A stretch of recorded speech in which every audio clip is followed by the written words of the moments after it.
The fight between Volkan Oezdemir and Nikita Krylov is kind of added for UFC fight card at October 17th. Let's analyze it. Volkan Oezdemir, he is trying to recover from a knockout loss to Yuri Prochaska, fighting out of Freiburg, Switzerland. Volkan Oezdemir is a decorated kickboxer, 6'1", 75 inches is his reach, riding a score of 17-5, and performance of the night 2 times against Jimmy Manuel and Ilir Latifi, and also the greatest Swiss mixed martial artist, the former WKN Valhalla Battle of the Vikings tournament winner. Volkan Oezdemir competed at Bellator, where he suffered a submission loss to Kelly Amundsen and a TKO victory over Josh Lanier. He knocked out Ilir Latifi, outworked Alexander Rakic, turned the lights out on Jimmy Manuel, Misha Tsirkunov, and Vincent Prue. He was stopped by Daniel Cormier in a title fight, choked out by Anthony Smith, and outworked by Dominic Reyes. So he had ups and downs. On the other side, we got Nikita Krylov.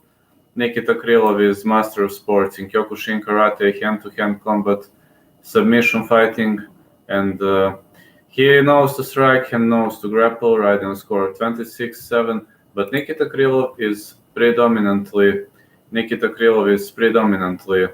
from what I've seen. He is predominantly a submission fighter. But let's now analyze which way this fight could develop, and Nikita Krylov might actually really surprise Volkan Oezdemir in some aspects of the game, because let's look at Krylov's result. Oh, I forgot, he's 6'3", 77.5, which means he's gonna have reach advantage. He's former FNG light heavyweight champion and the former GFC 2 heavyweight tournament winner. Nikita Krylov is a UFC veteran, but he turned the lights out, for example, on Walt Harris via a brutal and powerful head kick, which just talks about his ability. He knows to strike, but the majority of his victories came via chokes. For example, against Stanislav Netkov, a Bulgarian fighter, he won via standing guillotine choke. He choked out Marcos Rogerio de Lima, Francimar Barroso, Stjepan Bekovac, and turned the lights out on Maro Perak, Emmanuel Newton, Fabio Maldonado, also choked out Vincent Prue, outworked Johnny Walker, which was a massive surprise back then, but it only speaks about his great level of cardio, of course. You can't count that split decision loss against Glover Teixeira. It was a super close fight, but he was pushing the pace over and over. The only guy who choked him out is actually Vincent Prue. So when it comes to ground game, definite advantage goes to Nikita Krylov, absolutely.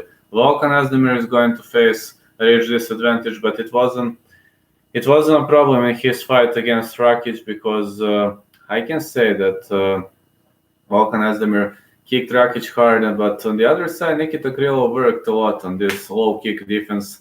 So I don't think it's a good matchup for Oezdemir unless he turns the lights out on Nikita Krylov. I believe Nikita Krylov is going to choke him out.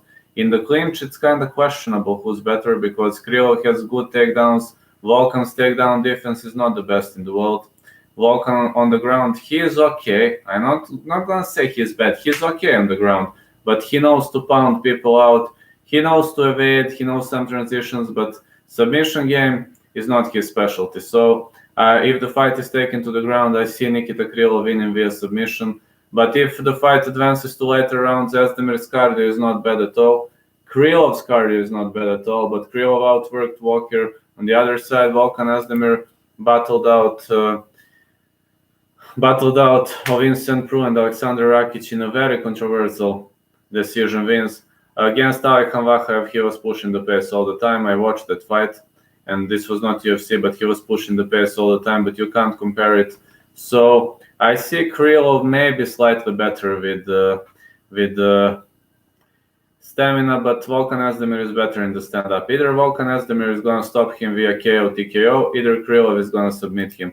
If the fight advances to later rounds, then probably advantage to Krylov. So I'm rooting here for Krylov. I'm unsure whether Volkan Oezdemir can recover from that devastating loss to Yuri Prochaska. We're going to see how it's going to affect him, because Volkan Oezdemir, He has never been knocked out so brutally in his whole life, and let's see whether he will bounce back or not. But I give advantage to Krylov.